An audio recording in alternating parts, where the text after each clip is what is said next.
যাবে, দাঁড়িয়ে রয়েছে, দেখতে পাচ্ছ তোমরা? আরে ধরে পিছনে আমি একটু বেড করে নিয়েছি, দেখিনি পিছনটা তোমাদের একটু দেখাই, দাঁড়া। পিছনটা এরকম বেড হয়ে রয়েছে, সুন্দর, এখানে বালিশ দেওয়া, আর আমি তো অপোজিটে। আর এই যে ক্যামেরায় ফোকাস তো প্রধান কাজ, ওনার কাজই প্রথম ক্যামেরায় ফোকাস দেওয়া, তাই তো? দুষ্টু মেয়ে, দুষ্টু মেয়ে। আর এখানে এই যে এখানে দাঁড়িয়ে দাঁড়িয়ে ওই দৃশ্য দেখছে, গাড়িতে ওই দৃশ্য দেখছে, পাখা মেয়ে। আর এই যে 12:30 বেজে গেছে, আমাকেও পেছনে শুতে হয়েছে ওর সাথে। ও এখন লম্বা ঘুম দিয়ে দিয়েছে। এই যে ঘুম দিল, এখন আর উঠবে বলে মনে হচ্ছে না, তো দেখা যাক কখন ওঠেও। এই যে সেই যে ঘুমিয়েছে, এখন বাজে 5টা, 5টাও না, 5টা বাজে হবে। ঘুম থেকে ঘুম ভেঙে গেল, কি সুন্দর দেখো, ঘুম ভেঙে গেল, ব্যাস। আর এই যে মামা এখন ভুলু মাসছেন, এখন কি করবে তুমি? কি করবে? Good morning, good morning. আমরা শিলিগুড়ি পৌঁছাতে আর মাত্র 1.5 ঘন্টা বাকি। ইয়ে, চলো উঠবা, শুয়ে থাকো, ঘুমো ঘুমো করো। তো আমরা প্রায় চলেই আসছি। এই যে চা বাগান দেখেই বোঝা যাচ্ছে যে আমরা নর্থ বেঙ্গলে চলে এসেছি, আর কাউকে কিছু বলতে আমার লাগবেই না। কিন্তু এখন যাচ্ছি দার্জিলিংয়ের উদ্দেশ্যে, তো দার্জিলিংয়ের কাছাকাছি প্রায় পৌঁছেই গেছি আমরা। এখনও পাহাড় আমরা দেখতে পাচ্ছি না সামনে। আর এখানে সোনা ঘুমিয়ে পড়েছে, সবাই বেশ ভালো এনজয় করছে জায়গাটা। আর ওদিকে পিছনে বাবাও ঘুমিয়ে পড়েছে, বেচারা সারা রাত জেগেছে, তো এখন ঘুম দিয়েছে। আর এই যে শিলিগুড়ির অপর সাইডে আমরা যাচ্ছি, প্রপার শিলিগুড়িতে ঢুকিনি, কিন্তু ভালোই হয়েছে দিক দিয়ে। সেখানে দেখো সবাই, মানে ভীষণ সুন্দর সুন্দর গাছ, আর পুরো পার্পেল কালারের ফুলে একদম পুরো ভরা পুরো রাস্তাটায়। এদিকেও আছে, এত ভালো লাগছে দেখতে, এগুলো ভীষণ সুন্দর লাগছে। মানে দু সাইডে, রাস্তার দু সাইডেই পার্পেল ফুলে গাছে পুরো ভরা। আর এই যে আমরা চলেই এসেছি আমাদের গন্তব্যস্থলে। হ্যাঁ, ওই যে দেখা যাচ্ছে পাহাড়, গাছের ফাঁকা থেকে উকি দিচ্ছে, খুব সুন্দর লাগছে দেখতে। আর সোনামা এত ছোট বয়সে ও এসছে, এটা একটা মেমোরেবল ওর জন্য থাকবে। ওর হয়তো কিছু মনে থাকবে না, কিন্তু এই ভিডিও থ্রুতে ও বিভিন্ন ওর যে অভিনয় করেছে সেগুলো দেখতে পারবে, আর সেগুলো দেখেই ও খুব মজা পাবে। ছোটোখাটো জায়গা দেখে আমরা প্রায় আমরা চলেই এসেছি এই এলাকায়। আর মেঘে ঢাকা, তো ভীষণ ভালো লাগছে দেখতে। রাস্তাঘাটটা ভীষণই সুন্দর ছিল, আর কিছুটা যাওয়ার পর ভালো ছিল, বাট দার্জিলিংয়ের রাস্তা ভীষণই কঠিন। সোনামাকে এখানে একটু ওষুধ খাইয়ে দিয়েছি, আর ও ঘুমিয়েও পড়েছে ওর দাদুর কোলে। এবার আমরা প্রায় উঠে এসেছি পাহাড়ের মধ্যে। পাহাড় এমনই জায়গা যেখানে বারবার আসলেও মনে হয় যে না, আবার যাই, ফিরে ফিরে বারবার যাই। আর পুরো মেঘে এই জায়গাটা একদম ঢেকে গেছে, মানে এত সুন্দর ওয়েদারে আমরা এসেছি, ভীষণ ভালো লাগছে। তোমরাও অবশ্যই এই টাইমটাতেই, যে কোনো পাহাড়ে যাও এই টাইমটাতে গেলে খুব সুন্দর ভিউ পাবে। আমরা চলে এসেছি একটা রেস্টুরেন্ট, এখানে খেতে, মানে মর্নিংয়ের ব্রেকফাস্ট করতে। মর্নিংই এখানে আমরা খুব ভালো ভালো খাবার খাবো, বিকেলের খাবার। আর এই যে হোটেলটা আমরা বসেছি, তার একটু ভিউটা তোমাদের দেখিয়ে দিই জাস্ট। দেখো কি সুন্দর ভিউ, ভীষণ সুন্দর। লোক এসেছে,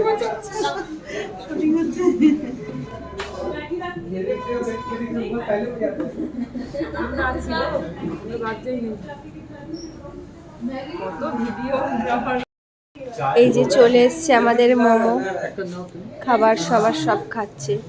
এদের এখনো নুডলসটা আসা বাকি, নুডলসটা আসবে।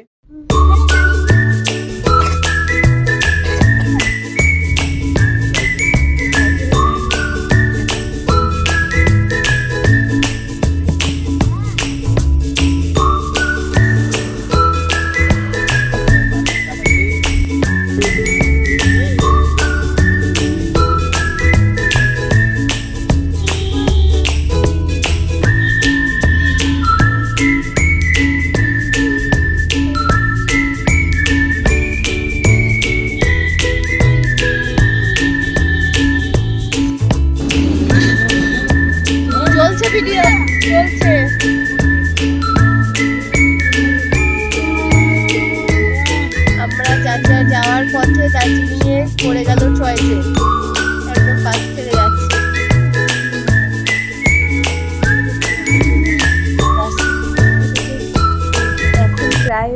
9টা মতো বাজে, কিন্তু রাস্তা দেখতেই পাচ্ছ তোমরা, বিভৎস কুয়াশা ছিল, মানে বিভৎস কুয়াশা।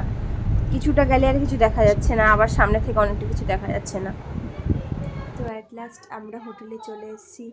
রিক ঘুমিয়ে পড়েছে, কেন কি ও এত ঘন্টা ট্রাভেল করে। অ্যাকচুয়ালি আমাদের একটা সমস্যা হয়ে গেছে, সেটা হচ্ছে আমাদের অনেকটা জার্নি করতে হচ্ছে গাড়িতে অনেকটা, মানে ভীষণ ঠান্ডা, অনেকটা জার্নি করতে হয়েছে গাড়িতে, তার জন্য আমাদের খুব সমস্যা হয়ে গেছে, তাই না শোনা বলো? এখন ও একটু ঘুম দিয়ে নিয়েছে, আর আমি আর মাই শুধু খেয়েছি, বাবা আর রিক খাইনি। আর ওদিকে আমার বাবা, মা আর ভাই ওরা খেয়ে ওদের রুমে রেস্ট করতে চলে গেছে। ওরা নিচের রুম পেয়েছে, আমরা পেয়েছি 402-এ আমরা আছি, আর মারা আছে 403-এ, আর নিচে আমার মারা আছে 302-এ মনে হয়, এরকমই সামথিং। তো এখানে এখন আমাদের খাওয়া দাওয়া হয়ে গেছে, সোনারও রান্না করা হয়ে গেছে। সোনার রান্না করে সোনার বটলগুলোকে ক্লিন করে ফুটিয়ে এখন আমরা অন্য জায়গায় যাব। এখন রেস্ট নেব, তারপর অন্য জায়গায় যাবো, কেন কি রিক অ্যাজ ইউজুয়াল ভীষণ ঘুম দিয়ে দিয়েছে। আর দিকে সোনা কী করছে দেখিয়ে দাও, এই যে সব ক্রিমগুলো, আমার ক্রিমগুলোকে নিয়েও খেলা করছে। কি করা যাবে, খেলুক। বলো বলো বাবা, হ্যাঁ আবার বলো, হ্যাঁ ঠিক বলো বলো,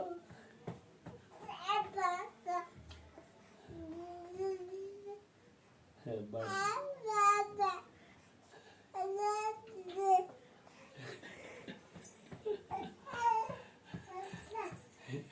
কই কই আবার বলো বাবা,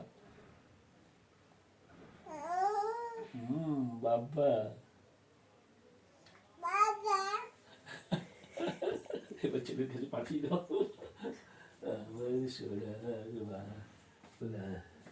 আমি তোমায় ভালোবাসি, আমার সোনা টাকা পকড়তে করবা। তো অ্যাট লাস্ট আমরা বেরিয়ে পড়েছি বিকেলে, মানে সন্ধেবেলার একটু আউটিংয়ে। এই যে চলে এসেছি, বিভিন্ন শপ রয়েছে এখানে। হ্যাঁ, মেলে ঢোকার আগেই এই যে একটা জিনিস, নিচে মেঘ, মানে এই জায়গাটা অসংখ্য ছোট ছোট, মানে যেটা ফোনে আনতে পারছি না সেটা চোখে তো আসছেই, ভীষণ সুন্দর লাগছে। আমাদের হোটেল থেকে ম্যাল খুবই কাছে, জাস্ট 5 মিনিটের হাঁটা পথ। তো চলো ওখানেই যাওয়া যাক।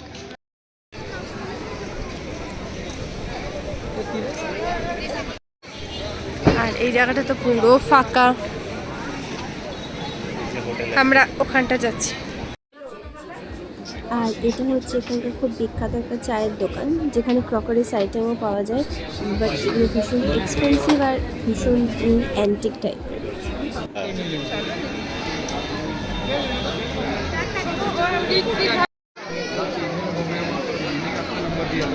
আরো বেশি অ্যান্টিক শপ এটা একটা।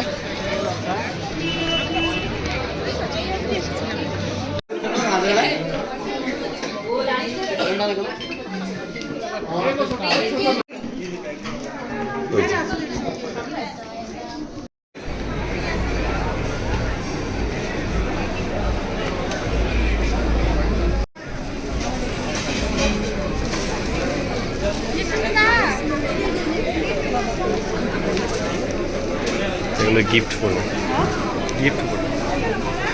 সবাই লাইন দিয়ে এখানে ভুট্টা নিয়ে বসেছে গরমে, মানে ঠান্ডার ভেতরে গরম গরম বেশ ভালোই লাগবে। আর মার্কেট তো ভীষণ জমজমাট, এদিকে সব ঘোরা। তো ম্যাল থেকে ফিরে আমার রুমে চলে এসেছি, খাওয়া দাওয়া করে একবার এসেছি, আর রুমটা একটু দেখিয়ে দিচ্ছি তোমাদের। রুমটা বেশ ভালোই ছিল, এই যে ডিনার করা হয়েছে এখানে, আর আমি শুয়ে পড়েছি রেস্ট নিতে। সোনাকে যেহেতু নিয়ে যাইনি, বাইরে প্রচণ্ড ঠান্ডা ছিল, তো ও এখানে ঘরে ঠাম্মা দাদুর সাথে খেলাখালি করে ঘুমিয়ে পড়েছে। এখানে রিক আবার একটু টিভি চালিয়েছে। তো আজকের জন্য ব্লগ এইটুকুই ছিল। ভিডিওটা দেখলে অবশ্যই লাইক কমেন্ট সাবস্ক্রাইব করিও। Thank you.